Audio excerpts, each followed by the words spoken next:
I just resigned as a WARE GOP committee chair. When I first moved here, and we did not have committee. It was election year 2020. It's like, where's committee? Ernie Sanders signs everywhere. It's like, where's our committee? Then finally found out, oh, committee is dead for a few years. I want to reboot it. I don't know how. Talked to Chris Ager, our county chair, said, I can appoint you if you volunteer to do it. I said, okay, I will volunteer to do it. So I got appointed and got my Facebook friend, my neighbor on my street to be vice chair. So we started a WARE committee, and today we have like our Facebook private groups, about 110 people. Yeah, and we have 6 positions this March for election. Everyone is filled. I'm so excited. And we got the team of 4 officers plus 3 other people have executive committee to make decisions together. And so now I say, well, sorry, I got to focus on more important battle to fight, but the WARE is in very good hands, and I'm so proud of WARE. But hey, we're neighbors. We can help you too. Phil, reach out, call me. If you need anything, I refer to our team, and because I think there's nothing wrong for you to come to our meeting to give us update about what's going on in this town. We can cooperate with you. Ask the people who tell their friends who to vote for. You have good people around. We have to be better, effective organizing, better than the left. Otherwise, they're gonna take over. Doesn't matter how red our town is, but they have their own community organizing. It's very effective. So we are taxpayers, but we are paying for all the stuff we don't want. But they control the decisions. That's why it's so dangerous that we have to activate. We have to make politics our priority. It doesn't matter if you like it or not, because they're in your life every day. As you said, my name is Lily Tang Williams. I was born in China, grew up under Mao. So from his Cultural Revolution, I was 2 when he finished, died, and I was 12. So 2 to 12. I did not know any truth. I did not know what words like. I was just supposed to chant. I was supposed to say kumbaya, my mouth, 10,000 years, another 10,000 years. So basically, he become like my God. He will never die. Until he died, I start to ask a question. Who lied to me? I thought he was not, human. He will live forever.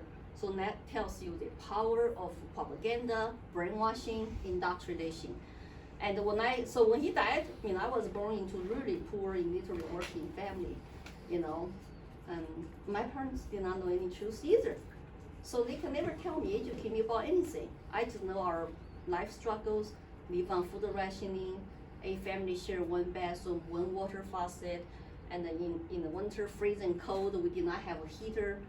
I would get a frostbite and wear gloves and go to school, leave fingers out so you can take notes, And then the teachers let us jump up and down to warm ourselves up.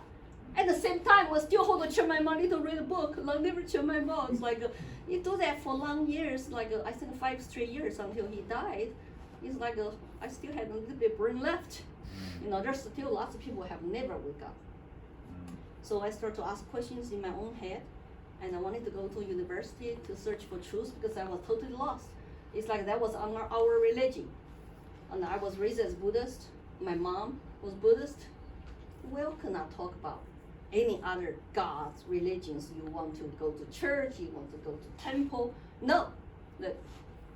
All religions, according to Mao, are evils. Okay, all religions are cult. And he's atheist, but he wants to become like a God. So by the time I wanted to search for truth and get rid of, I was like a lost soul for a couple of years, and I said, okay, here's a new hope. I can go to college. Maybe I can search for truth. Maybe I can change China to rule of law. And so to go to college, you have to study nonstop for entire high school years to prepare for the nationalized college exam. It's like 3 days, like 8 hours a day. Your brain's dead after that. But plus you have to study to test, memorize everything, and basically that become your life. I remember my parents would not even let me to wash dishes. Go study. And I have very good memory. That's why I was top student. I was class monitor. I was mouse, young pioneer, red guard. I did all that stuff. And I was a raped child because my parents were dirt poor, you know. So I'm the one who, who think you black class, should be eliminated, because my mom said so, So I can really relate to today's social justice warriors. Yeah, to say, hey, I feel sorry for you. You're just used pawns, useful idiots, like Lenin said. And so by the time then I passed the exam, I went to college, and I was so depressed again because it's not what I thought law school would be. Law school is like the college degree 4 years, not like JD here. So I was 17 to 21, and then they tell us the law is not for justice. The law, which is Soviet Union model, is used by the Communist Party, the regime, to govern its masses, its people called masses. Big collective society. Everybody just, one number. And so I become a very rebellious teenager, and went to dancing parties. I skipped classes. I dare even break rules to look at the stars outside the college campus when the curfew is 10 o'clock. You got to be in bed in your dormitory. And one time I was looking at star radio with 2 friends. I got whacked on my butt as a security guard to say, you college kids, time to go to sleep. What are you doing here? What are you doing here? Oh, just look at some stars. We were 19. Hey, we're not kids, we're adults supposed to be. Yeah, but they don't treat you like that way. And they say, well, next time if I catch you, then we're gonna report to your department. Then you will get a referral, something bad in your record. Will go with you forever. Very scary because they track people by household registration, which is like a national ID. So everywhere you go, you were born, your parents register you as a household member. And you get a little household registration, like a little booklet. And you go to bank, open up bank account, you go to school, and you get a little rationing coupons from the whole government. We had a coupon for everything. Rice, wheat flour, sugar, meat, eggs, and fabrics. You want to buy some fabric to make a clothes? Here's your coupon for that, and it's all rationed. Everybody work for 6 days a week, but you don't have enough of anything. It's always rationing. To give you an idea how much we could eat, it's like 2.8 pounds of all proteins that includes all the meat, all the eggs, for family of 5 a month. A month. Think about our starving child, like that's, all I think about was food when I was young, And today during my interview, I shocked the person who interviewed me feel disgusted because I told him, my uncle had to teach me how to trap a rat, running around in the courtyard, and you can burn it and suck on the bones and get some, it's just, just because we did not even have pork fat. Today, I was so shocked when I come to the United States. Those beautiful pork lards, so cheap in the grocery store. You buy like a whole pound of it, and they're so beautiful. I mean, we have bad ones, quality ones were like not jewelry. We never could have. So when you don't have fat in your body, doesn't matter bacon fat or other fat, your tummy just like constantly growling. It's just okay. You cannot stir fry Chinese. Because oil is not jewelry, so you just boil it. Put on top of your rice. Okay, I'm from Sichuan, so add some pepper sauce, hot spicy, so you can swallow your food easier. Pretty soon you run out of your rice. What do? You make a porridge. You like 1 cup of rice, big pot of water.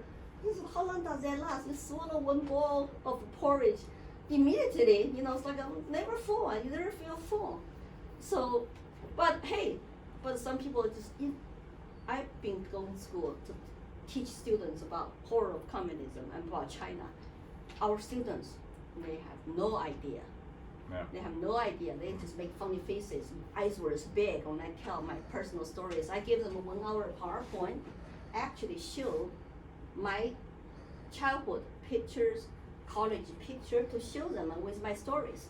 Just talk like this. I mean, normally kids just like totally, even college kids, they did not even bother to look at their cell phone. The way, because they were totally focused on me and focused on my pictures. And because they have no idea, they've never heard a story like that before. And they have no idea when I tell them. under Mao, about estimated 40 million people died of mass famine from 1958 to 1961. And more people died under Mao than people died under Nazi Germany. They have no idea. Yeah, because some people worship Mao, worship China. Especially if they are Bernie Sanders supporters, Democrat socialism supporters.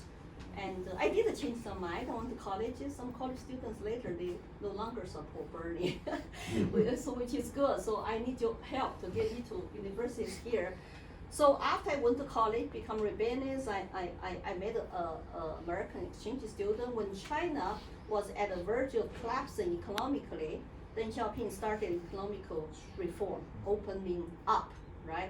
So 80s in college was the best life, actually, I ever had. Since I left my hometown Chengdu at the age of 17, because that's when 80s were talking about, what kind of country we should have. And maybe we should have a rock band, and like Western, the Renaissance, the cultural Renaissance, and the art, music, rock and roll, coffee shops, even Western style. And I remember the only club I joined as a college student, you cannot believe, to me it was the best club. To me, it was a classical music club. Because we grew up deprived choice of music. Every day was red songs. So, and all other music was shut down, were called rotten music. Like a Taiwanese famous singer, Teresa Deng, she would sing these beautiful romantic love songs, or talk about nature, talk about, relationships. We're banned. You cannot talk about love. Valentine's Day is coming up, we cannot date. We're banned from dating. We're banned from wearing beautiful clothes, have the makeup. We're too poor to even afford those anyway. But still, if you wear very bright color, beautiful clothes under Mao as a girl, you're not PC, you get criticized. Because his cultural revolution is about destroy for old idea, culture, custom, habits. And those four old, that if you wear beautiful traditional Chinese jacket, that's considered for old. So if you wear that, you want to be called, like a capitalist lifestyle, then you get criticized. So girls have to have approved hairstyles. Okay, here can I just lie down past your shoulder, put it up, ponytail or pigtail, or look like boys. And they also push for genderless societies. You're a woman, but you don't want to look like a sexy woman, because women should dress up like soldiers and show loyalty to the country, serve the country. And so leftists have this, I don't know where they got their statistics. They say that China is so great to liberate women. From what?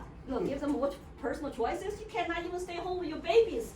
You must work. Everybody gets guaranteed state job, and you got to work for the state. And then my parents cannot afford the child care because it's everything's free under communism, according to our college students. No, I'm telling you, that's the biggest lie to get you to vote for them.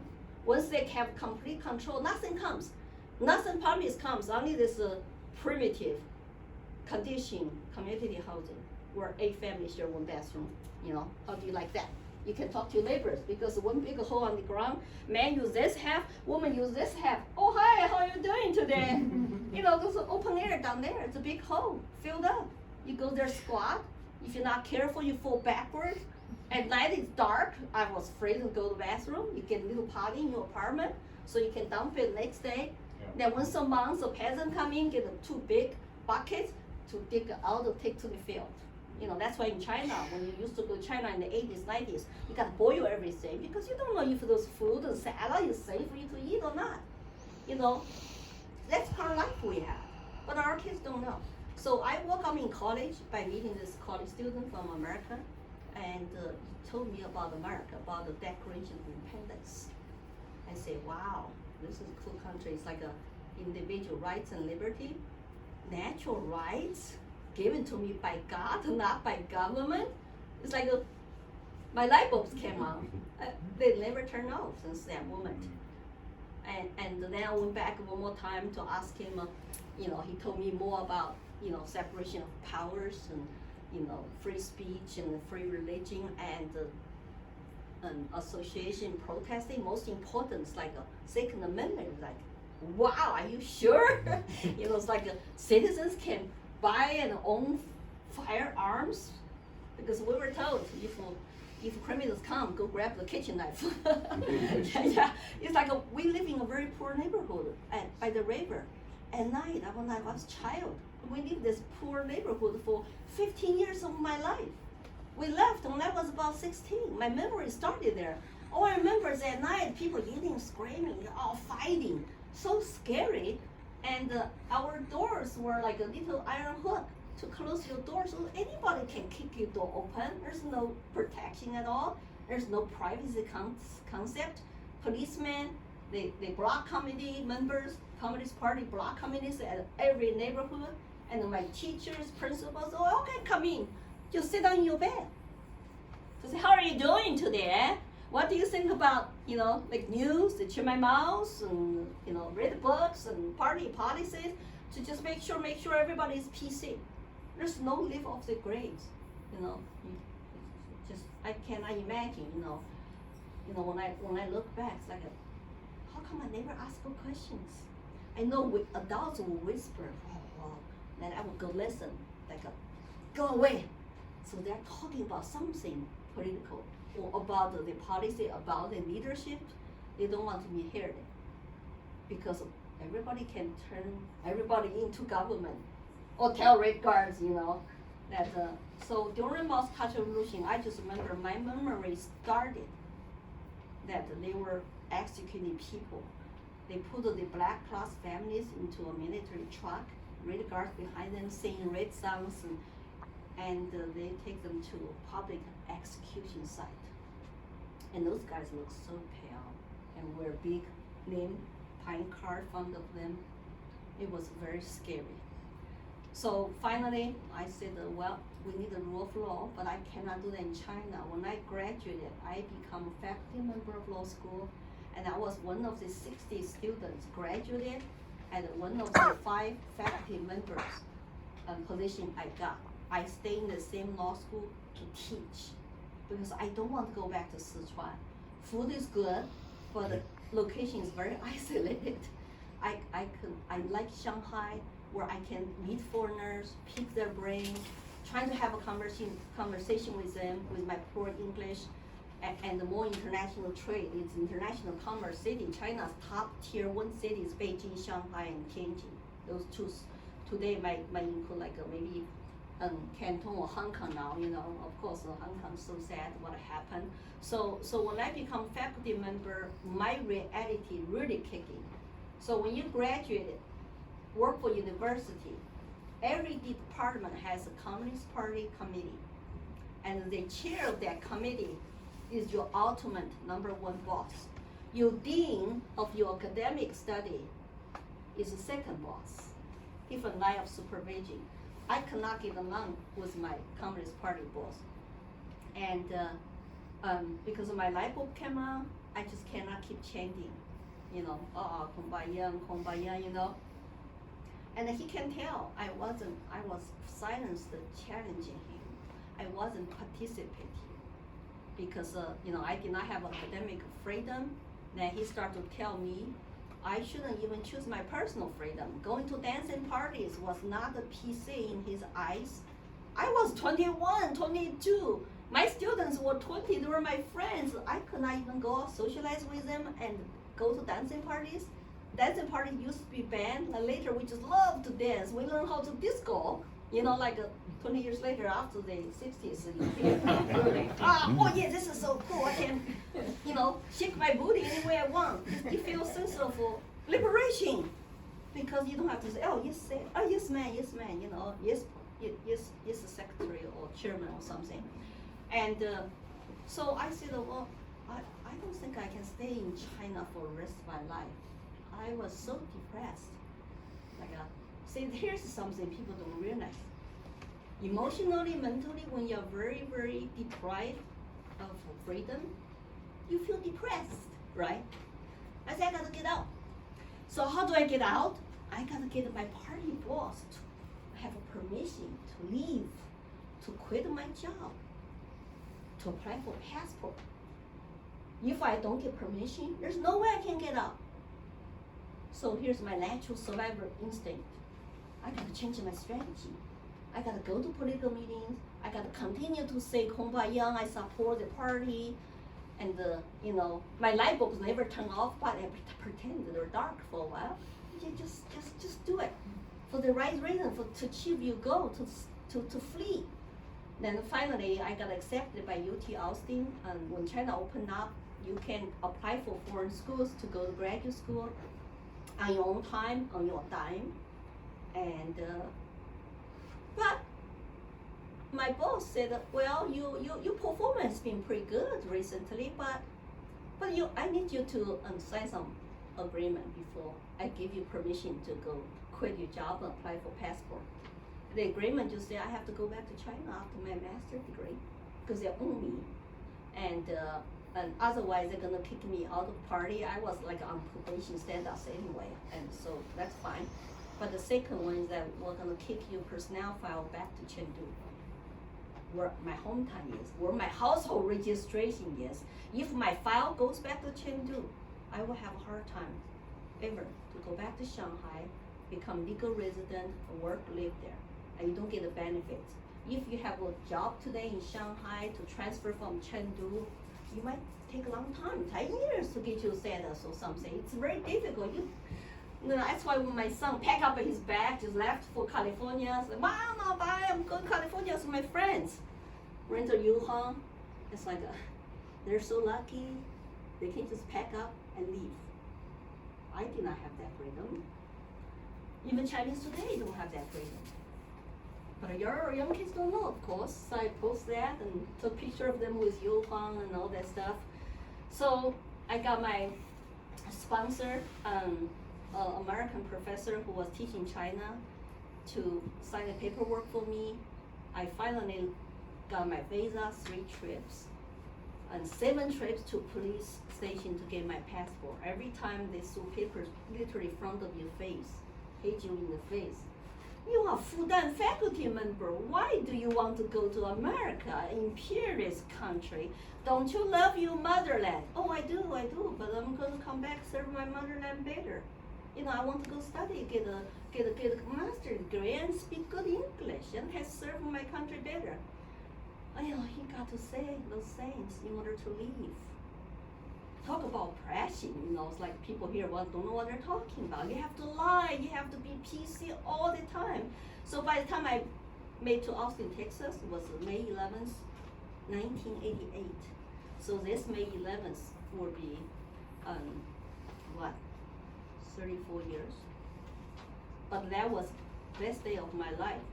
I started negative. I couldn't speak English well. I had $100, 5 $20 bills in my pocket. I borrowed from my friends because I didn't have money. As faculty member, we don't get paid much.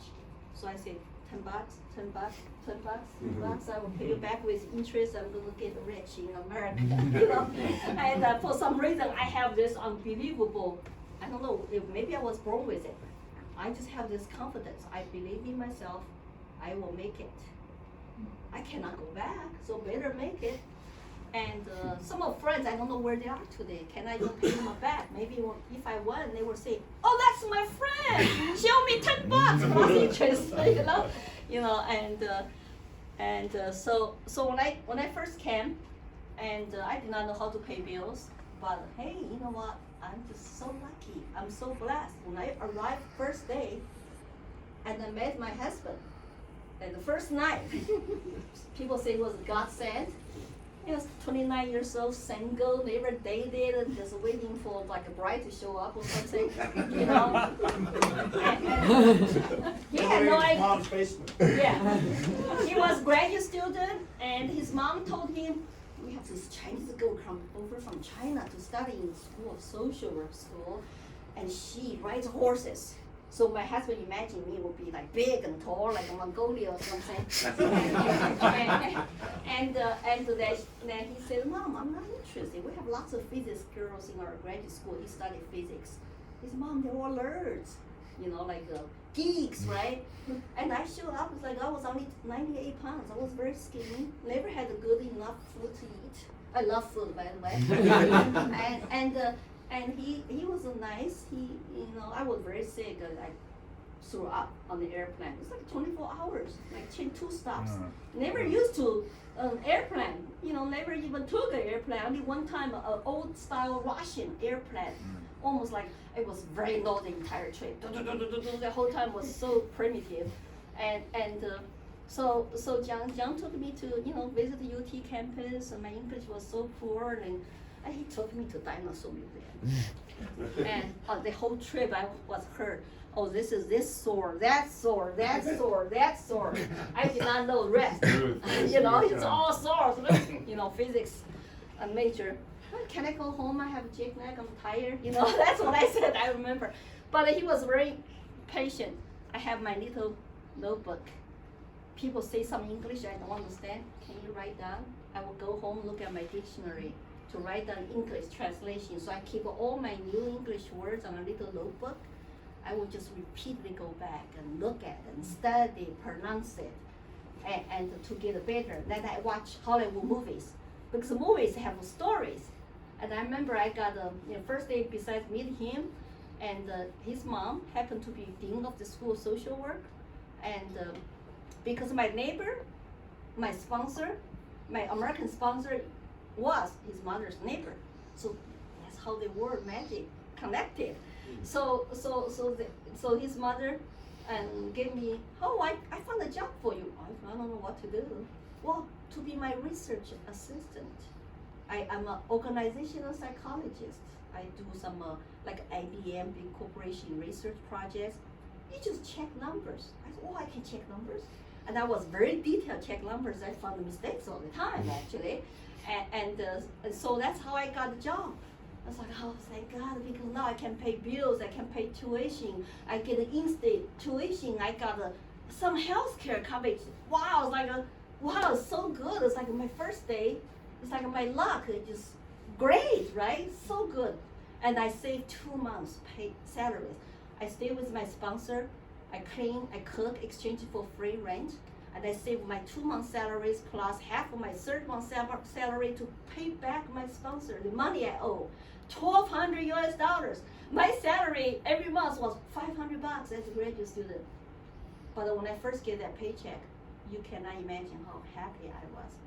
I was lying in bed, keep looking at that check. Ooh, they say $900 US times 5, that's the exchange rate for Chinese yuan. I am rich, I am rich. Everything I own in China was one bicycle. So it's like, oh wow, I'm rich. And I pay back my sponsor. Then I start to save money and got my own first time efficiency apartment. And go through entire graduate schools and self-sufficient, paid my own bills. And I was so frugal. And one guy came to clean our apartment, said, you have the smallest apartment, but most clean one. and he said, your neighbors, those other American college students, like, wow.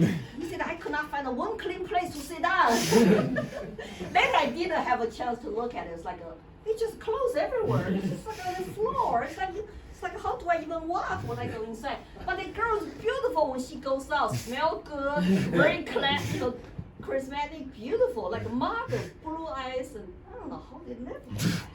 So I had an efficiency apartment. Everything is one room, and I was so surprised to see this guy say, "God, the cleanest apartment. You probably the poorest, but you're the cleanest." So when we were in graduate school, and I had no idea what a social work is about, but now I do. It was like a very, very different school. And you get your master's degree in social work. You can do counseling. You can help people, poor, disadvantaged, problem kids. And all the classmates were very nice people. They all were Democrats, but they were nice people. They were compassionate, and some are gays too. I have no problem with that. But only when my English got better, I can participate in classroom discussions. I think one time they told me they were talking about. We gotta help this group, that group with government money. Of course, it's both government money. I said, have you ever think about how whole society benefits when you only focus on small disadvantaged group, how about the whole country? They look at me, it's like, are you Republican? I just remember that time, it's like, no, I'm just foreign student. Because I was trained in law school, I'm a little bit more rational. I want to ask this rational question. But they were very nice, they helped me because I did not have good English. And I borrowed notes from them, and it just, I think the third year I was getting it. I was participating, I was getting better with my English. And of course, marrying, dating John helped a lot. We got married where I was in graduate student. So long story short, I graduated, married, took John back to China when I was pregnant with our first baby, and then came back. We both were just totally poor because we just all graduated. He had to look for a job, he could not find a job. We moved to Wyoming, stayed with his parents a little bit. Then he went to get his master's degree in computer science when I was having 2 boy babies and trying to get a job. And I got my first job really after my master's degree in social work was telemarketing for 50 hours. I was like, I hated that job. I was dreadful to go job because I don't want to call people when they're having dinner and sell them some auto insurance. But it was great English practice. And one night I actually made lots of sales. I was celebrated as star on the floor. It's like, yeah, we'll have somebody who come a long way to sell and this 7 sales tonight in 4 languages. I was superstar. So, but I finally, when I got pregnant with our second baby, I said, John, I don't want to work anymore because this job gave me nightmares. I really hate it. And so I stayed home, and John got a job, and he had to work harder. And when he was single, he can just goof up. But when he got married and kids, you got to work. That's the Chinese wife expectations. Man must Every work. wife. Yeah, cannot be lazy, right? Well, you can be self-employed. That's okay. But to say, hey, you go worry about bacon. I'm stay home with my 2 babies because I hate that job. But later I got a professional job. Back then it was like $20 an hour as an MSW to do social worker. It was pretty good pay, but only 20 hours a week. And so I get a chance to stay with my babies and help with family. And then John got a job with a Hughes Aircraft in Colorado. I remember it was like he wanted to get a PhD. I said, you know what? I'm depressed and nervy. I cannot get a professional job. I want to do international trade, consulting, use my Chinese legal background and bilingual bicultural experience. So I pushed him to get out without PhD. So he got a job with Hughes Aircraft. We moved down Aurora, Colorado. Within 2 weeks, before we even opened up the bags, and they needed volunteers to go to Hong Kong to build the new airport that you use today. And only 2 people out of 1,000 employees volunteered. And he met with the vice president to say, oh, my wife is Chinese. You don't have to worry about me to adapt to foreign culture. They said, okay, so come to meet with me in the morning for breakfast. Before they flew to Hong Kong, John got hired on the spot doing paperwork. We were Hong Kong 96 to 98. And actually I said, oh, I'll be close to home. I can go home to visit my family, and they can see my 2 babies more often. It was great. And I got a professional job in Hong Kong and worked for exclusive buying agent for Walmart and Sam's Club. I was like, I got an interview, walked to there. What is this place? I saw Sam Walton's picture on the wall. I had no idea that was their headquarters office. So I sold to the president. I had an interview with the president. And 3 interviews. First time he was very friendly, got me in. Okay, we need somebody like you. Bilingual, bicultural with legal mind in China experience. And second time, third time, he started lecturing me, very authoritarian. And I got the job. And my job is a corporate manager. I traveled to China 50% of time and I had to hire a Filipino maid to take care of my 2 babies when John go to work during daytime. Build a new airport. So I went to China a lot at that time, half time. And then by the time later, I went to another company, did the international trade administration, and learned about how they set up factories in China and then export to United States market. And they're Hong Kongese, but after 1997, they turned over They told me, Lily, we all have Australia passports in our pockets. In case something falls through, hey, we're gone. I bet they're gone today, they're in Australia or something, That's why Australia is so bad now. So many pro-CCP people infiltrating into Australia and New Zealand, Canada. You cannot assume they're all pro-liberty. So finally when John's contract is up 2 years later, we flew out of Hong Kong airport. I wanted to come back to the United States for some reason, no matter how developed Hong Kong is, and it's crowded and it's low space. My kids have to travel a long way to go to school. Different culture. Even though Hong Kong people are most entrepreneur in the world, that you file income tax with one postcard, flat income tax. No CPR needed, okay, just send out. It was great experience. If just John and me, we will have great time, but we have 2 little baby boys. And I wanted them to grow up, go to American schools, and the environment in the US is so much better. Hong Kong, if you buy like a 400 square meter of apartment, it costs you $1 million. It's just that kind of environment. We were, of course, subsidized by his company, had a beach condo. It's like $6,000 rent per month. Think about that. Of course, he did not pay for it. But it went to our taxes. We have to include the benefits as our income. We got crammed. I was so upset. I was so upset when I came home. God, if we knew that, we would not stay there, because now we can. I remember we canceled our anniversary celebration because we owe lots of money to IRS. And it was learning experience. And so I was not political. When I became citizen in 1995, went to Hong Kong, I did not even vote until 2000. That was the first time I voted. And I voted Republican for Bush. And I was independent for many years. And when I check out, I want to learn more about my country after I come back from Hong Kong. And I got an internship opportunity with a budget committee Republican guy. And so I registered Republican, small limited government sounds good to me. And of course, before that, I was HOA board, charter school chairwoman, and fired the first principal under my watch. I feel so empowered. I go, there's more I can learn, I can do. So I went to state capitol to be an intern when I got laid off by a corporation. When I got laid off in 2000, and that was really a big setback for my American dream. We just bought a house, have a mortgage, and have 3 kids. My parents live with us.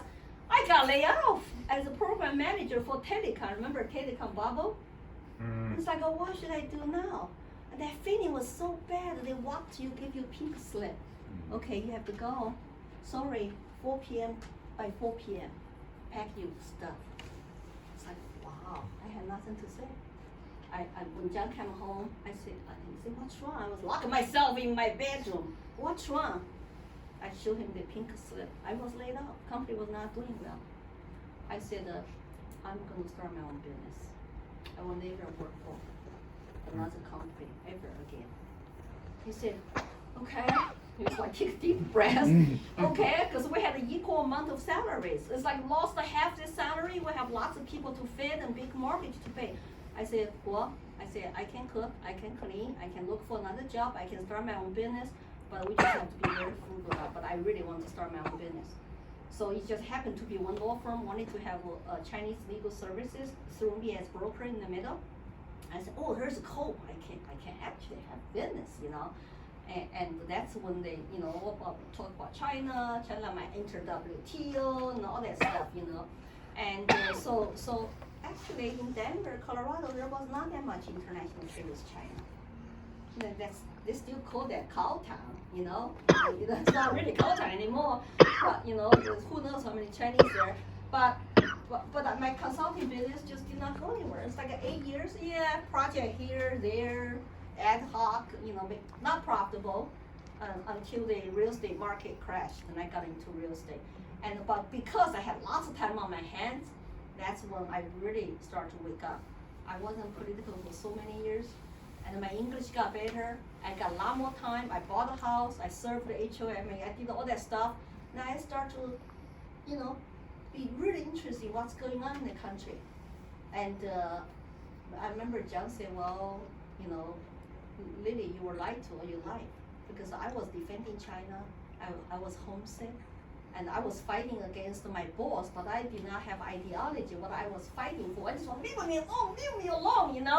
And he told me, read some American books, and I discovered that, I was lied to. So many people died of starvation. We did not know. We were told it was 3 years natural disasters.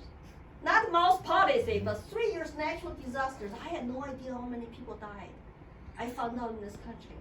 I was, crying. It's like, oh my God, it's like, how was I so stupid? And, I was saying red songs and I was just a child. And I remember the first book I read, really, I love it. It's Milton Friedman's Free to Choose. Doesn't matter how much I understand that book. I just love the title, Free to Choose. Free to choose. When I first came to America, I don't know how to go shopping. There's so many brands on the shelf. Everything has so many brands. In China, we have one common brand at the time, right? It's bad products. And no competition. It's like, which shampoo should I buy? I have to stand up there, just look at like that, study which cereal, which shampoo, quality versus cost, blah, blah, blah, all that stuff, And but after I get used to that, it's like, I love it. The grocery store is so beautiful and spacious. And after I read some of the basic economic books, so my old way thinking is like, oh my goodness. I used to say government do this, government do that. And John always say, why do you always trust government to do this or that? There are other ways to do this, That's when I start really looking to other ways to solve society's problems. Instead of, I just did not have a concept or ideology. And it all makes sense to me. I just love those new concepts.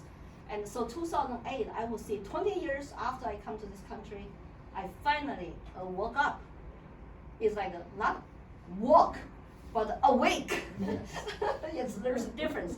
That's why I always tell people, I was educated once in China, and it took me a lifetime to get rid of it.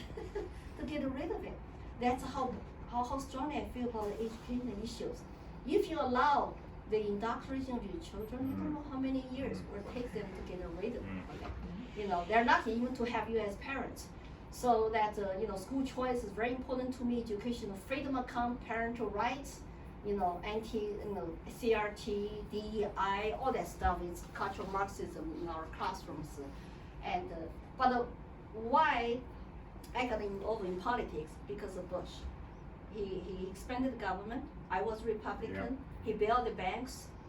And I was so mad. I remember my husband come home. I'd be looking at TV just, it's like he said, Lily, you don't have to get mad at TV or get mad at me. I was even sometimes accusing him. How come a country is like this? What did you do? And I put him on the spot. He said, don't get mad at me. He said, I didn't do anything. But I said, because you didn't do anything. And then he said, Lily, if you're mad at Republican, there's another party. There's a Libertarians party. I said, well, you small party never won, But I was mad anyway, so I went to check it out. And I met lots of, like freedom people. And I wasn't never about a party anyway. And GOP in Colorado also was really not good. Lots of rhinos there, so that was bad. Okay, I went to Libertarians. That's when they saw me, it's like, Lily, when did you run this? When did you run that? They don't have candidates. And Colorado has a very easy ballot access. I can run anything I wanted. And I can have my name there. Just because third party, all I need is 20 signatures or something, very easy. And so I was nominated to run for State House 2014 and for U.S. Senate 2016. I knew I could not win, but I just used that as my communication and the practicing opportunities, getting interviews, tell my stories.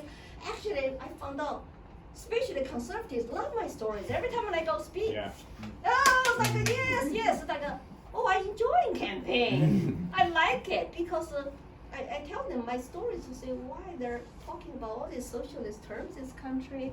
So I become a very fierce fighter against Common Core, against the centralized education, data mining, and all that stuff.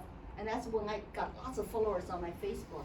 And when I started to run for U.S. Senate, I got lots of interviews too, on radios, and my Republican candidate at that time was like a rhino.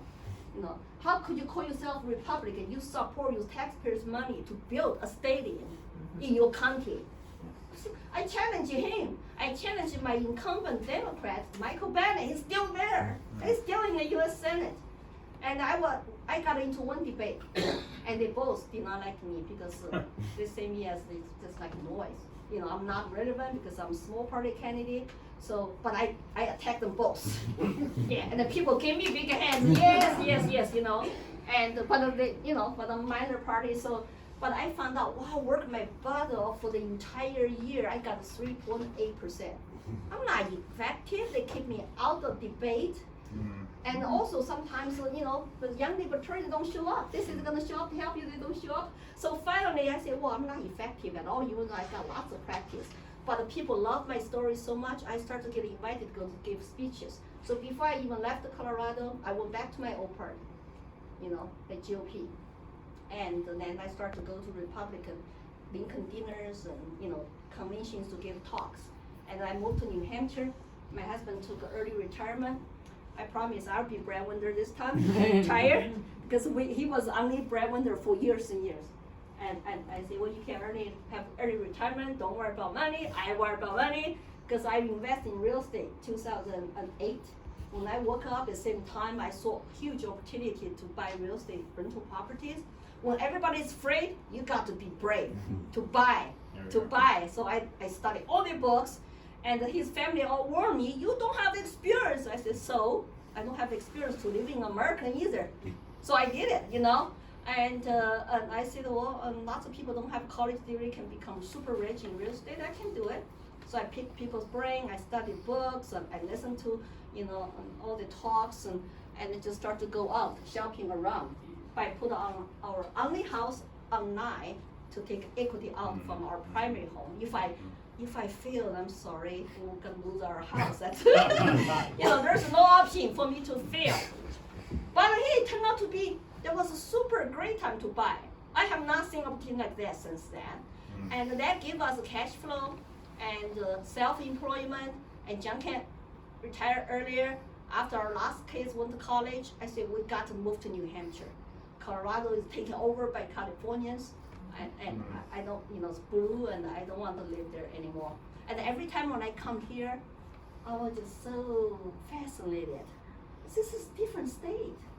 It's always got so many acres. Everybody's living behind the wood and hiding, and you know, you don't know your neighbors. It's so private.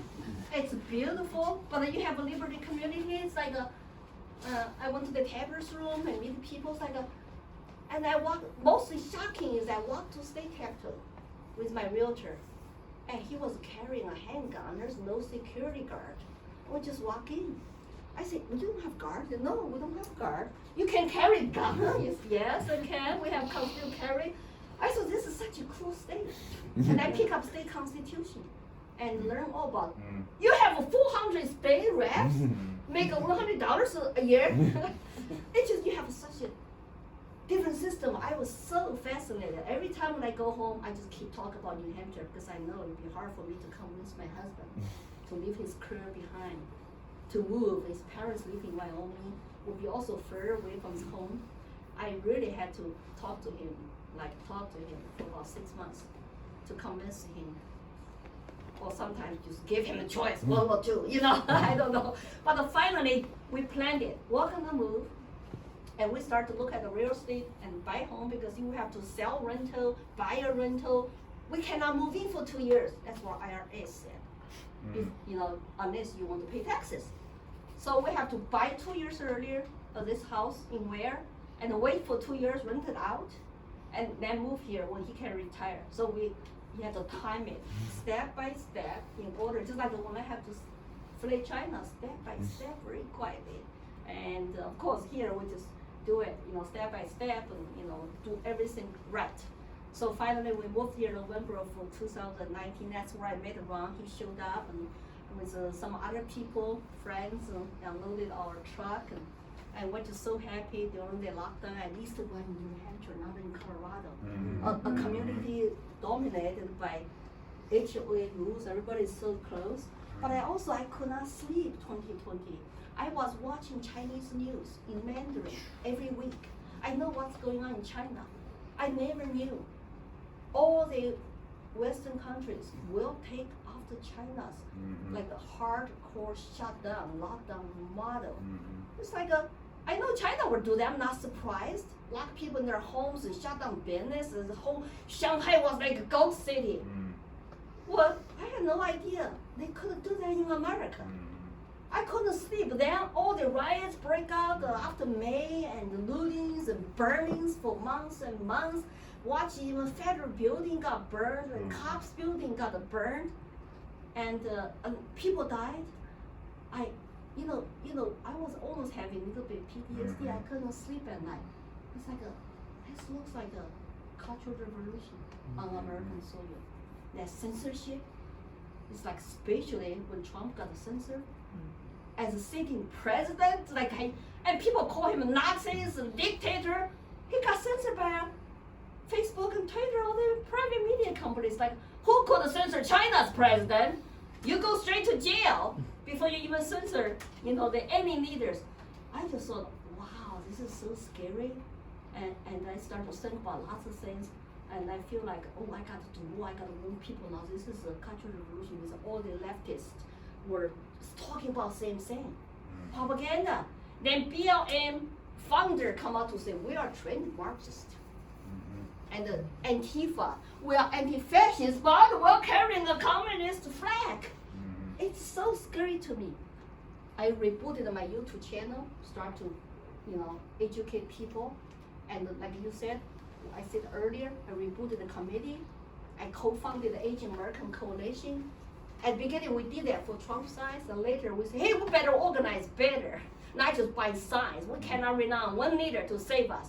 We need to save our town, our state by ourselves. Like a school board, how important is that? Do you want your kids to be forced to wear a mask 7 hours a day, 5 days a week, or stay home, study online, and close down your business, your bars, your restaurants, because you're not essential? You cannot even cut hair. I had to cheat, get somebody come to my house to cut my hair. I never believed that could happen in America. None of us did. Yes. So I saw churches, you cannot even go outside to say prayers. Step outside your car, you get a fine. Just so familiar with Cultural Revolution. We're all scared. My friend who are from China, same province, that lady who on Fox News talk about this is Cultural Revolution, critical race theory is like critical class theory on their mouth, divide people, they're dividing. The cancel culture, you can be affected by your previous words, your previous behavior. One thing you did not do right, say right, canceled. That's what they're trying to do to Joe Rogan now. I really want to go on Joe Rogan's show, tell him, stand up for, you are against communists. Whatever you call them, woke. That's what they do to you.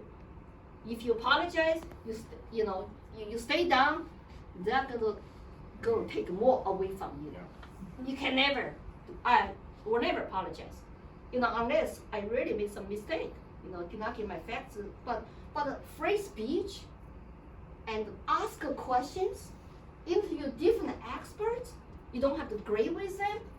So they think that we all are just stupid, dumb, that's elitist, the communists, those people kind of rules. You are stupid. I show total contempt.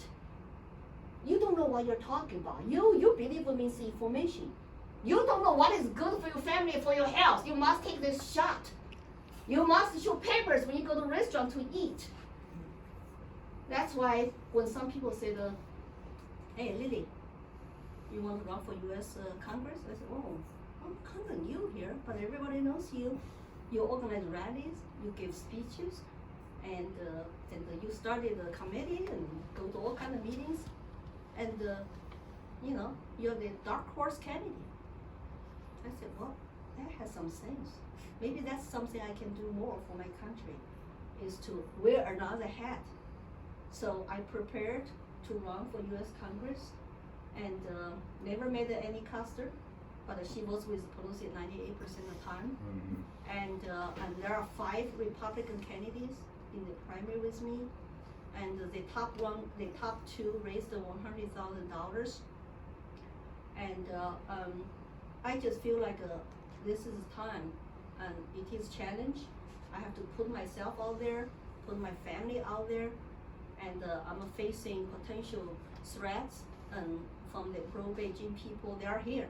I'm not talking about Beijing, China. I'm talking about CCP spies, 50 Cent's army. They are here. All big cities. They infiltrated our schools. Did you know that Confucius Institute just closed their last campus last year on the campus of UNH?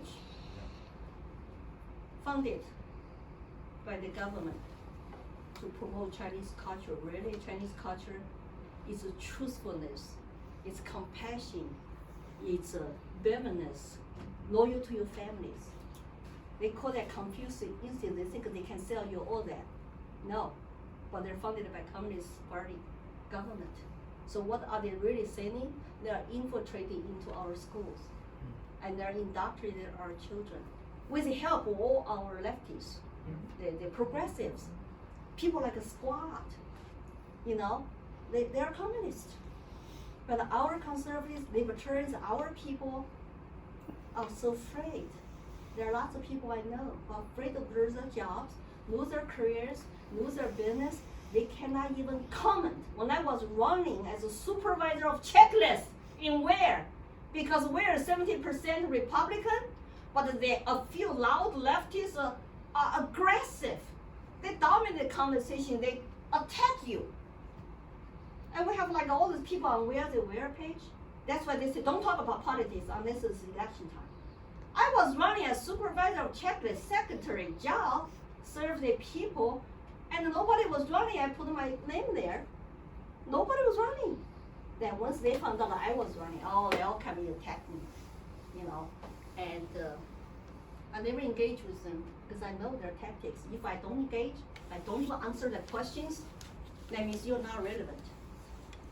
You do not have answer nasty challenges and questions if you know who they are. You just always speak to the voter directly to counter-strike. Let people trust you and make them look like a very nasty and idiots and foolish, immature. That's how you deal with them. So I won 4x1 last March, supervisor checklist. My first, actually, they ever elected a public position. My husband said, yes, finally got something. Yeah, and then I really feel like I want the whole country to hear my messages. I want the whole country to hear my warnings, including moderate, good people, Democrats, and including all the independents in the middle, because they don't know the truth. They can't. There are like so many Chinese today, only believe in authority, only believe the propaganda. They cannot come out of this mental block. I can understand Chinese don't know the truth because they got propaganda there every day. How? You live in a free country, there's internet information everywhere. There are lots of people just don't know the truth. It's like, I even did not know because media sometimes don't mention the name. Like the Great Barrington Declaration, how many of you know? The Great Barrington Declaration for COVID, focus protection. I didn't hear about it until this year. My friend told me. Because I said, where are the good conscious doctors who come out, call this out? Well, there is, Lily, it's called the Great Barrington Declaration. I said, how come I didn't hear about it? You know, so unless you dig into it, you have to really dig into it. And or somebody listening to you know about it. Because I've been watching some other, YouTubes and stuff. Don't trust media anymore, left media, and especially after January 6th, things got even not worse. My ear was full every day. I do watch left news because I want to know what another side is saying. So I do watch CNN, MSNBC, ABC, CBS, I check them all out. I have to because I need to know. I need to know, are they lying? Are they telling the truth? I have to hold my nose basically to watch it. I can handle about 10 minutes, But the number one rule of propaganda, party is always right. Whoever is in charge right now, almost one party rule, party is always right. Don't challenge. Number two rule, the same lies repeated by so many people every day at the same time control the words and narratives, that lie become the truth. I recognize all that. I never bought into them. I have immunity from propaganda, but lots of people don't. But I have this obligation to speak now the truth to the whole country. And so if I get elected, at least you know, I will be able to recognize communists, socialists, Marxists on the floor of US Congress. I call them out. I will be nice personally, but I like to debate them. To say, you know what, AOC, what you are pushing actually is what I heard in communist China. Is, are you a communist? I don't have to say that very nasty. I'm just say nicely asking her, are you communist? Oh, I'm a progressive. What kind of progressive? You're taking the country backwards, not forward. Because socialism, communism has failed again and again, and you want to adopt their similar terms. Equity. How come people keep talking about equity?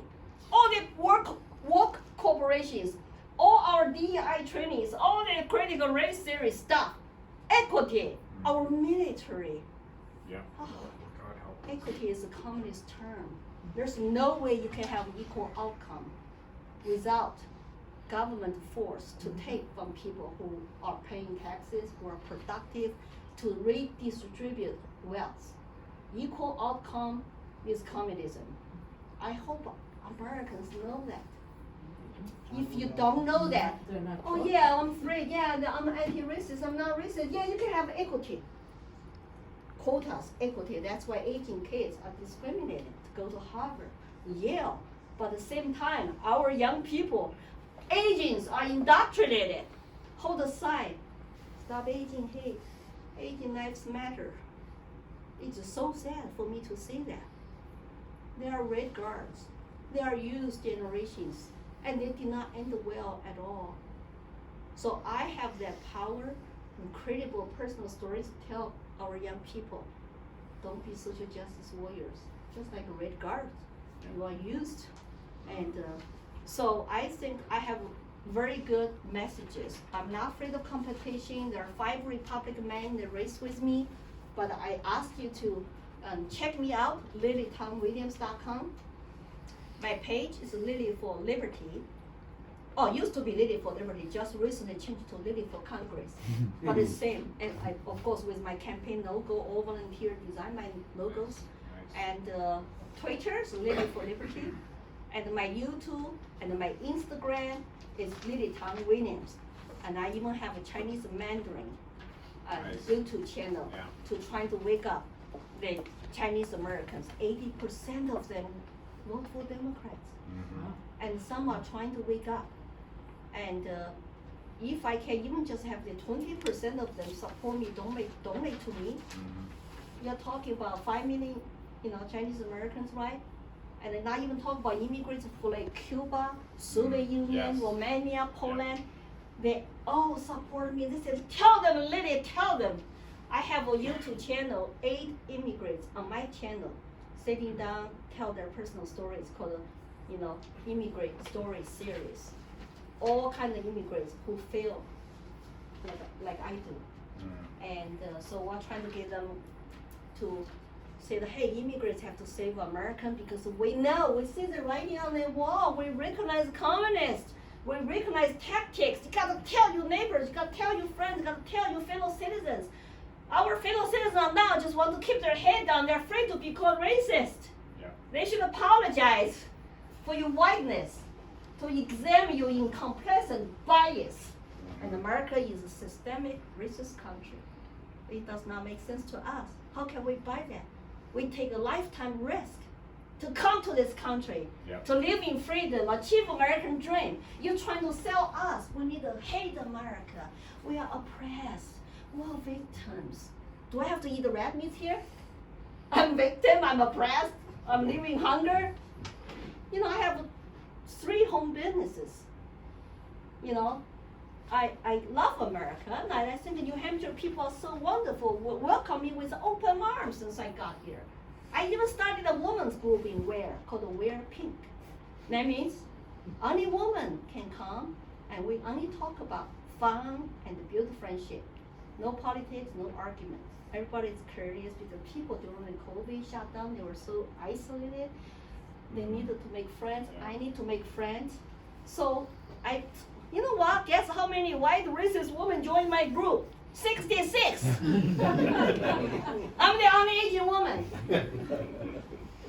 And I see them happy. We talk, we chat during lunch, and some were drink and have a little bit tipsy time. You know, it's like, oh, it's so nice. They all say, we don't know how important this is for us. I look forward to lunch every month. I need to get away from home. Some have a caretaker job. Some kids are gone. They're home by themselves. Caretaker. They don't have a socialization. Look at what they do to people's mental health. Look at what the masks do to our children.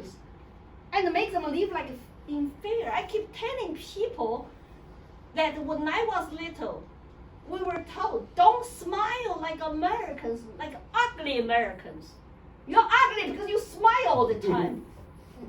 No, you're not ugly anymore. You don't have faces. How do you smile if you don't have faces? Yeah.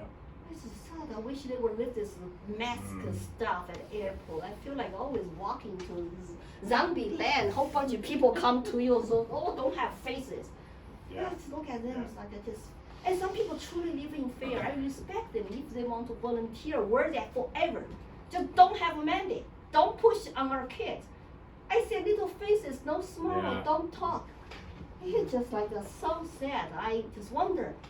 I've been calling for 1 million parents march for their kids. Can I even get 10,000 to march for their kids? So we know. So you all know, I mean, Republican conservatives know history, know the similarities. And I'm kind of like preach the choir here, but it says I still think some people don't know what happened. What is multicultural revolution? It's my job to make the connections, connect the dots. So by running for U.S. Congress, to wake up lots of people, especially in the middle independents, parents who are upset for the past 2 years. You know, they have no parental rights to decide for their children. Their kids have no in-person, especially if you're a minority, if you're poor, you cannot afford private school. And you see all the hypocrisies of politicians. No, they just behind you, they all just take their mask off and have fun. But hey, at the public, it's political theater. You know, like that, what governor said? Pennsylvania? It's political theater. Let's put a mask on. Those hypocritical masters, elitist, I call Marxist, they think they can rule over all of us. And how did they gain so much power? I just don't get it. How do the unelected bureaucrats, public health, CDC people, can censor other scientists, experts, and think, I represent the science. If I go to Washington, I will team up with Rand Paul. I want to call for investigate Dr. Fauci. What did he do with China? Why did he fund Wuhan lab? And I will call for investigation for China's COVID origins. And where is patient zero? And who silenced all these so-called dissident voices called misinformation? But now they're all coming, oh, they're true. Now I can not get censored by post something about long-term mask wearing damage to our children's mental health. My post got taken down by Facebook. I have never dreamed in my new country. I will be worried about, posts taken down and self-censor myself because I don't want to be canceled. How sad is that? So my campaign slogan, if you have not watched my 2 minutes ads, Lily for Congress, I fear the country I love is becoming the country I love. That's my campaign reason. And my, of course, positive messages like we all have to fight, we all have to work very hard to keep American dream alive. Because not for you, maybe you are wealthy and you are getting old, but how about your children? How about your grandchildren? So we have to keep the American dream alive for them. So that's my story, and I thank you for your support and share my messages, and please donate. And I was on Teamcast with 470,000 views. Lots of people in New Hampshire write to me and say, oh, we're so glad to discover you. I was on Fox News, Friends yesterday morning. Tomorrow night, about 7:15, I will be on Fox Business News. They all discover me now. Oh, we have this Chinese immigrant from PRC running for U.S. Congress. Come on, talk about Olympics, talk about CCP, you know. So of course, that's what I wanted. I'll go anywhere. If you Democrats, Congresswoman, their groups want to invite me, I will go too. I have very thick skin. I'm not afraid. I believe in human nature. Most people hopefully still can have a little bit open mind and are willing to talk to you nicely. I don't know what Antifa and the BLM activists will do to me though. They will call me maybe racist. Yeah. And they have no argument, you know. So thank you for your time. I appreciate it.